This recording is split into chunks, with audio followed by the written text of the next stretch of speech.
जय श्री कृष्णा। आप सभी का आपके अपने YouTube चैनल किटकैट स्टोरीज पर बहुत बहुत स्वागत है। इससे पहले की कथा सुनकर कमेंट करने के लिए आप सभी का हार्दिक आभार। रसपान कीजिए आज की कथा का। इससे पहले के अध्याय में आपने रसपान किया था श्री राम तीर्थ और पुत्र तीर्थ की महिमा का। अगर आपने इससे पहले के अध्याय नहीं सुने हैं तो जरूर सुनिएगा। आज की वीडियो में आप रसपान कीजिए शुक्ल तीर्थ, श्री विष्णु तीर्थ, लक्ष्मी तीर्थ और भानु तीर्थ के महात्म्य का।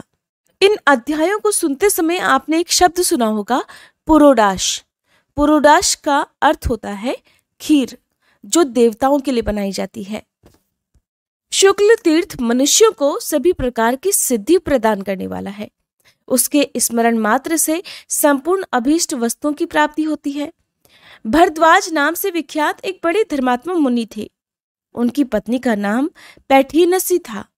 वह पतिव्रत धर्म का पालन करती हुई अपने पति के साथ गौतमी के तट पर निवास करती थी। एक बार मुनि ने अग्नि और सोम देवताओं के लिए तथा इंद्र और अग्नि देवताओं के लिए पुरोडाश अर्थात खीर बनाया। पुरोडाश जब पक रहा था तब उसके धुएं से एक पुरुष प्रकट हुआ, जो तीनों लोगों को भयभीत करने वाला था। उसने पुरोडाश खा लिया, जिसे देखकर मुनि ने बड़ा क्रोध करते हुए कहा कि रे, तू कौन है जो मेरा यज्ञ नष्ट कर रहा है? ऋषि की बात सुनकर राक्षस ने उत्तर दिया, मेरा नाम हव्यग्न है और मैं संध्या का पुत्र हूँ। प्राचीन महर्षि का ज्येष्ठ पुत्र मैं ही हूँ। ब्रह्मा जी ने मुझे वरदान दिया है कि तुम सुखपूर्वक यज्ञों का भक्षण करो। मेरा छोटा भाई कली भी बलवान और अत्यंत भीषण है। मैं काला, मेरे पिता काले, मेरी माँ काली और मेरा छोटा भाई भी काला ही है। मैं कृतांत बनकर यज्ञ का नाश और यूप का छेदन करूंगा। जिसे सुनकर भरद्वाज मुनि कहने लगे, तुम मेरे यज्ञ की रक्षा करो, क्योंकि ये प्रिय और सनातन धर्म है। मैं जानता हूं तुम यज्ञ का नाश करने वाले हो, तो भी मेरा अनुरोध है कि तुम ब्राह्मणों सहित मेरे यज्ञ की रक्षा करो। यज्ञघ्न ने सुना तो कहने लगा कि हे भरद्वाज, तुम संक्षेप में मेरी बात सुनो। पूर्व काल में देवताओं और दानवों के समीप श्री ब्रह्मा जी ने मुझे श्राप दिया। उस समय मैंने लोक पितामह ब्रह्मा जी को प्रार्थना करके प्रसन्न कर लिया। तब उन्होंने कहा, जब श्रेष्ठ मुनि तुम्हारे ऊपर अमृत का छींटा दे तब तुम इस शाप से मुक्त हो जाओगे। इसके सिवा और कोई दूसरा उपाय नहीं है। हे ब्राह्मण, अब आप जब ऐसा ही करेंगे तब आपकी जो जो इच्छा होगी वो सब पूर्ण हो जाएगी और ये बात कभी भी मिथ्या नहीं हो सकती। यज्ञघ्न की बात सुनकर भरद्वाज जी ने कहा कि महामते, तुम मेरे सखा हो, अतः जिस उपाय से यज्ञ की रक्षा हो वह बताओ, मैं उसे अवश्य करूंगा। देवताओं और दैत्यों ने एकत्रित होकर कभी क्षीर समुद्र का मंथन किया था। उस समय बड़े कष्ट से उन्हें अमृत मिला। अब वही अमृत मुझे कैसे सुलभ हो? ये अगर तुम प्रेमवश प्रसन्न हो तो जो सुलभ वस्तु हो वही मांगो। ऋषि की ये बात सुनकर राक्षस ने बड़ी प्रसन्नता के साथ कहा, गौतमी गंगा का जल अमृत है, स्वर्ण अमृत कहलाता है, गाय का घी भी अमृत है और सोम को भी अमृत ही माना जाता है। इन सब के द्वारा मेरा अभिषेक करो, अथवा गंगा का जल, घी और स्वर्ण, इन तीनों वस्तुओं से ही अभिषेक करो। सबसे उत्कृष्ट एक दिव्य अमृत है, वो है गौतमी गंगा का जल। ये सुनकर भरद्वाज मुनि को बड़ा संतोष हुआ। उन्होंने बड़े आदर के साथ गंगा का अमृतमय जल हाथ में लिया और उससे राक्षस का अभिषेक किया, जिससे वह महाबली राक्षस शुक्ल वर्ण का होकर प्रकट हुआ। जो पहले तो काला था, अब वह क्षण भर में ही गोरा हो गया। प्रतापी भरद्वाज ने यज्ञ समाप्त करके ऋत्विजों को विदा किया, जिसके बाद राक्षस ने पुनः भरद्वाज से कहा, हे मुने, अब मैं भी जाता हूँ। तुमने मुझे गौर वर्ण का कर दिया। तुम्हारे इस तीर्थ में जो लोग भी स्नान, दान और पूजन आदि करेंगे, उन सभी को अभीष्ट फलों की सिद्धि होगी। इसके स्मरण मात्र से सभी पाप नष्ट हो जाएं। तब से वह शुक्ल तीर्थ के नाम से विख्यात हुआ। दंडकारण्य में गौतमी गंगा के तट पर वह तीर्थ स्वर्ग का खुला हुआ दरवाजा है। वहां गंगा जी के दोनों तटों पर 7000 तीर्थ हैं, जो सभी प्रकार की सिद्धि देने वाले हैं। श्री विष्णु तीर्थ के नाम से जो विख्यात तीर्थ है, उसका वृतांत भी सुनो। मुदगल के पुत्र मौदगल्य एक प्रसिद्ध महर्षि थे, जिनकी पत्नी का नाम जाबाला था। वह उत्तम पुत्रों की जननी थी। मौदगल्य के पिता मुदगल ऋषि भी संपूर्ण विश्व में विख्यात थे। उनकी पत्नी भागीरथी के नाम से प्रसिद्ध थी। मौदगल्य ऋषि प्रातःकाल ही गंगा स्नान करते, यह उनका नित्य कर्म था। गंगा के तट पर कुश, मिट्टी और शमी के फूलों से वे प्रतिदिन भगवान का पूजन करते। गुरु के बताए हुए मार्ग से अपने हृदय कमल के भीतर वे प्रतिदिन भगवान विष्णु का आह्वान करते थे। उनके आह्वान करते ही शंख, चक्र और गदाधारी लक्ष्मीपति जगन्नाथ गरुड़ पर आरूढ़ होकर तुरंत वहां आते थे। फिर मौदगल्य ऋषि द्वारा यत्न पूर्वक पूजित होने पर वे कुछ समय तक उन्हें विचित्र विचित्र कथाएं सुनाया करते। कथा काल में, कथा वार्ता में जब तीसरे पहर का समय हो जाता, तब भगवान विष्णु से बार बार कहते कि पुत्र अब अपने घर को जाओ, तुम बहुत थक गए होगे। इस प्रकार भगवान के आग्रह करने पर वे घर लौटते थे। उनके जाने पर भगवान देवताओं के साथ अपने धाम को लौट जाते थे। मौदगल्य भी प्रतिदिन कुछ लेकर अपने घर जाया करते थे और पत्नी को अपना उपार्जित धन देते थे। मौदगल्य की पत्नी जाबाला बड़ी पतिव्रता थी। उसके स्वामी शाक, फल अथवा मूल जो कुछ भी ला देते, उसे ही वह लेकर उसका संस्कार करती और पहले अतिथियों, बालकों तथा अपने पति को परोसती। इन सब को भोजन देकर फिर वह स्वयं अन्न ग्रहण करती। जब सभी लोग भोजन कर लेते, तब वह अन्न ग्रहण करती और मौदगल्य मुनि प्रतिदिन रात में प्रसन्नता पूर्वक श्री विष्णु के मुख से सुनी हुई कथाएं फिर सबको सुनाया करते। इस प्रकार बहुत समय व्यतीत होने के बाद मौदगल्य मुनि ने पत्नी, पुत्र, भाई, बंधु और माता पिता के साथ उत्तम भोग भोगे और अंत में मोक्ष भी प्राप्त कर लिया। तब से वह तीर्थ मौदगल्य तीर्थ और श्री विष्णु तीर्थ के नाम से प्रसिद्ध हुआ। वहां का स्नान और दान भोग और मोक्ष देने वाला है। अगर किसी तरह उस तीर्थ के नाम का श्रवण अथवा उसका स्मरण ही हो जाए, तो फिर भगवान विष्णु प्रसन्न हो जाते हैं और वह मनुष्य पापों से मुक्त होकर सुखी हो जाता है। वहां गौतमी के दोनों तटों पर 11,000 तीर्थ हैं, जो स्नान, दान और जप आदि करने से सभी पदार्थ देने वाले हैं। श्री ब्रह्मा जी कहते हैं, नारद, विष्णु तीर्थ के बाद लक्ष्मी तीर्थ है, जो लक्ष्मी की वृद्धि और दरिद्रता का नाश करने वाला है। उसका पवित्र इतिहास बताता हूं, ध्यानपूर्वक सुनो। पूर्व काल की बात है। लक्ष्मी और दरिद्रा देवी में संवाद हुआ। वे दोनों एक दूसरी का विरोध करती हुई संसार में आई। तीनों लोकों में कोई भी वस्तु ऐसी नहीं है जहां ये व्याप्त ना हो, और दोनों ही कहने लगी कि मैं बड़ी हूं, मैं बड़ी हूं। लक्ष्मी ने सलाह दी कि देहधारियों का कुल, शील और जीवन मैं ही हूं। मेरे बिना वे जीते हुए भी मृतक के समान है। लक्ष्मी की बात सुनकर दरिद्रा ने भी तर्क उपस्थित किया। नारद, दरिद्रा इस प्रकार कहने लगी कि मैं ही सबसे बड़ी हूं, क्योंकि मुक्ति सदा मेरे ही अधीन है। जहां मैं जाती हूं, जहां मैं हूं, वहां काम, क्रोध, मद, लोभ और मात्सर्य ये दोष कभी नहीं रहते। भय, उन्माद, ईर्ष्या और उद्दंडता का भी अभाव रहता है। दरिद्रा की बात सुनकर लक्ष्मी ने प्रतिवाद किया, मुझसे अलंकृत होने पर सभी प्राणी सम्मानित होते हैं। निर्धन मनुष्य शिव के ही समान तुल्य क्यों ना हो, सभी के द्वारा तिरस्कृत होता रहता है। मुझे कुछ दीजिए। ये वाक्य मुंह से निकालते ही बुद्धि, श्री, लज्जा, शांति और कीर्ति, ये शरीर के 5 देवता तुरंत निकलकर चल देते हैं। गुण और गौरव तभी तक टिके रहते हैं जब तक मनुष्य दूसरों के सामने हाथ नहीं फैलाता। जब पुरुष याचक बन गया, तब कहाँ गुण और कहाँ गौरव।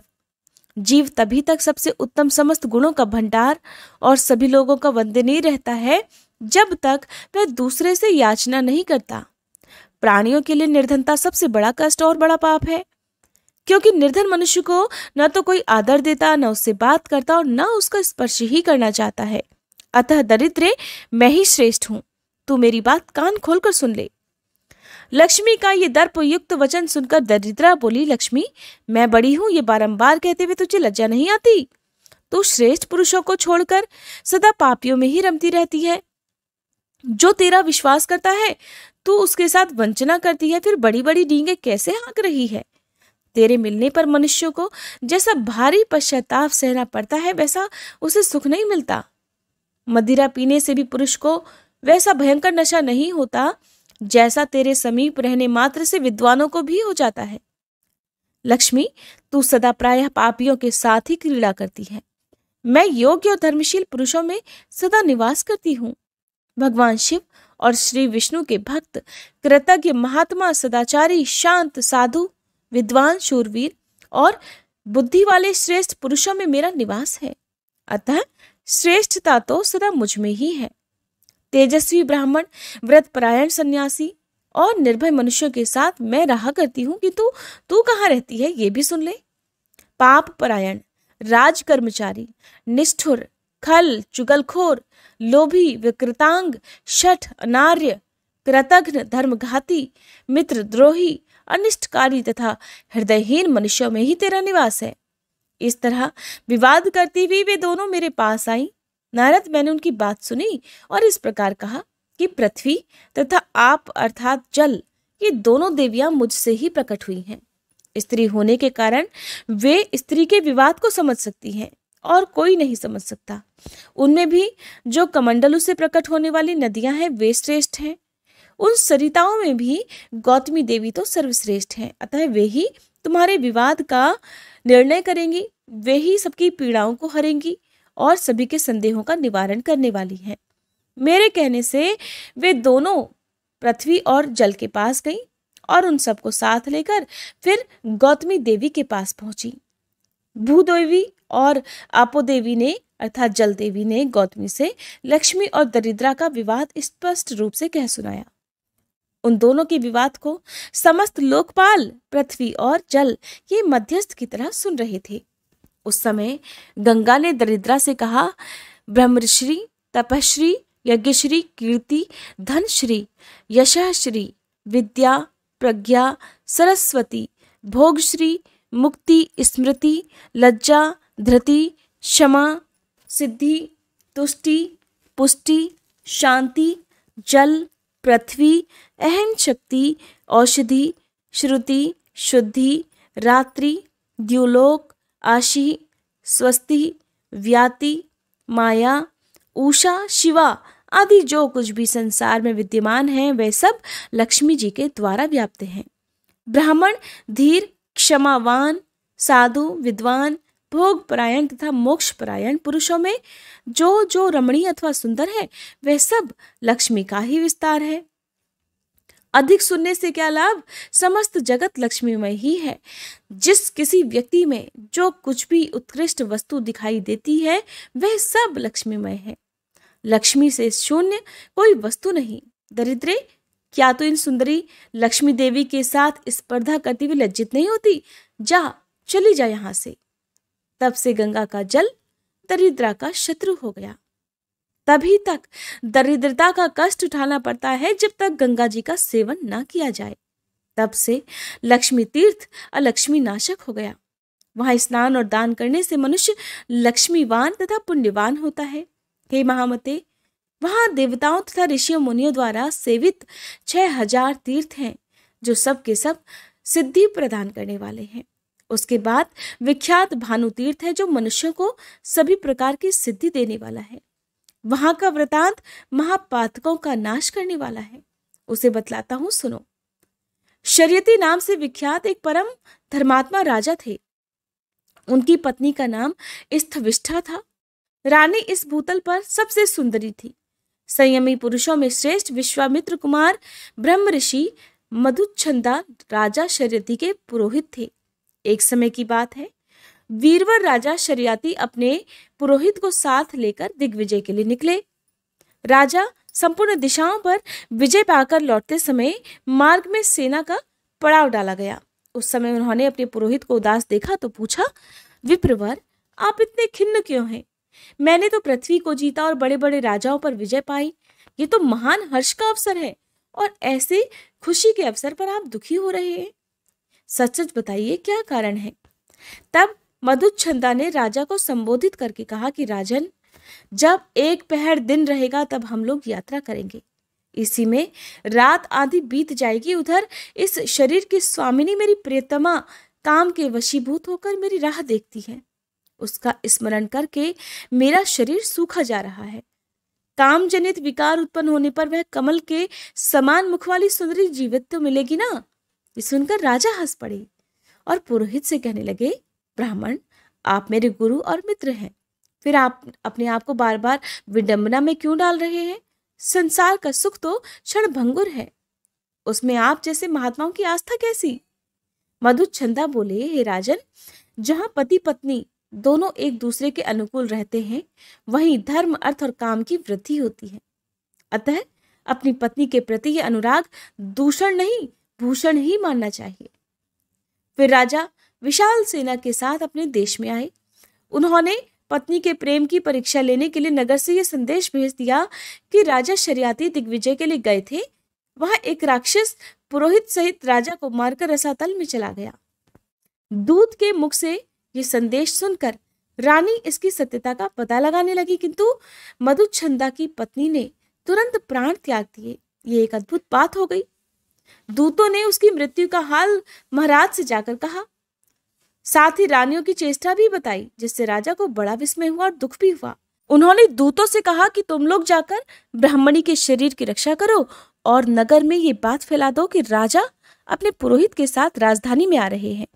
ऐसा कहकर राजा चिंता से व्याकुल हो उठे। उसी समय आकाशवाणी हुई, राजन, इस पृथ्वी पर गौतमी गंगा सब प्रकार के संकटों की शांति करने वाली तथा पावन है। वे आपका संपूर्ण मनोरथ सिद्ध करेंगी। आकाशवाणी सुनकर शरियाती गौतमी के तट पर गए। उन्होंने ब्राह्मणों को धन दिया, पितरों और द्विजों को तृप्त किया और अपने पुरोहित को धन के साथ ये कहकर भेजा कि आप अन्य तीर्थों में जाकर धन दान कीजिए। राजा का ये सब कार्य पुरोहित नहीं जानते थे। उनके चले जाने पर राजा ने सेना को भी भेज दिया और स्वयं अकेले ही गंगा तट पर रह गए। उन्होंने गंगा, सूर्य तथा देवताओं को सुनाकर कहा, यदि मैंने दान, होम और प्रजा पालन किया हो तो इस सत्य के प्रभाव से वह पतिव्रता ब्राह्मणी मेरी आयु लेकर जीवित हो जाए। ऐसा कहकर राजा अग्नि में प्रवेश कर गए और उसी समय पुरोहित की पत्नी जीवित हो गई। राजगुरु मधुच्छंदा को जब ये बात मालूम हुई कि राजा अग्नि में प्रवेश कर गए और मेरी पतिव्रता पत्नी मरकर फिर जी उठी, तो उसी के लिए महाराज ने अपने जीवन का परित्याग किया है। तब उनका ध्यान अपने कर्तव्य की ओर गया। उन्होंने सोचा, मैं भी अग्नि में प्रवेश करके अपने प्रिय मित्र के पास जाऊं अथवा यहीं रहकर तपस्या करूं। अंत में वे इस निश्चय पर पहुंचे कि मेरा कर्तव्य तथा पुण्य कार्य यही है कि पहले राजा को जीवित करूं, उसके बाद प्रिया के पास जाऊं। ये विचार कर उन्होंने सूर्य देव का स्तवन किया, क्योंकि उनके सिवा दूसरा कोई संपूर्ण अभीष्ट वस्तुओं को देने वाला नहीं है। मधुच्छंदा बोले, मुक्ति स्वरूप अमित तेजस्वी भगवान सूर्य को नमस्कार है। ओंकार के अर्थभूत छंदोमय देव को नमस्कार है। जो विरूप स्वरूप त्रिगुण त्रिमूर्ति सृष्टि पालन और संहार के हेतु तथा सबके प्रभु हैं, उन भगवान सूर्य को नमस्कार है। इस स्तोत्र से प्रसन्न होकर भगवान सूर्य ने कहा, वत्स कोई वर मांगो। तब मधुच्छंदा बोले, हे देवेश्वर, राजा को जीवन दान दे दीजिए।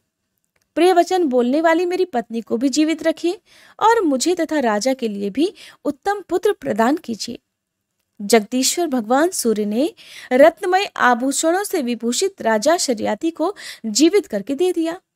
ब्राह्मण की पत्नी को भी जिलाया और श्रेष्ठ तथा कल्याणमय वर भी प्रदान कर दिए। फिर राजा प्रसन्न होकर पुरोहित के साथ प्रियजनों से घिरे हुए सुखपूर्वक अपने देश को गए। उस स्थान पर 3000 गुणवान तीर्थों का निवास है। हे मुने, उसी समय से उस स्थान का नाम भानु तीर्थ, मृत संजीवनी तीर्थ, शरियाती तीर्थ और माधुच्छंद तीर्थ हो गया। वह स्मरण मात्र से सभी पापों को दूर भगाता है। उन तीर्थों में किया हुआ स्नान और दान संपूर्ण यज्ञों का फल देने वाला है। देवर्षि नारद को ये महात्म्य सुनाकर श्री ब्रह्मा जी कुछ क्षणों के लिए मौन हो गए। हरे कृष्णा। इसके आगे के अन्य तीर्थों का वृतांत आप सभी अगले अध्याय में जरूर सुनिएगा। उम्मीद है ये वीडियो भी आपको अच्छी लगी होगी।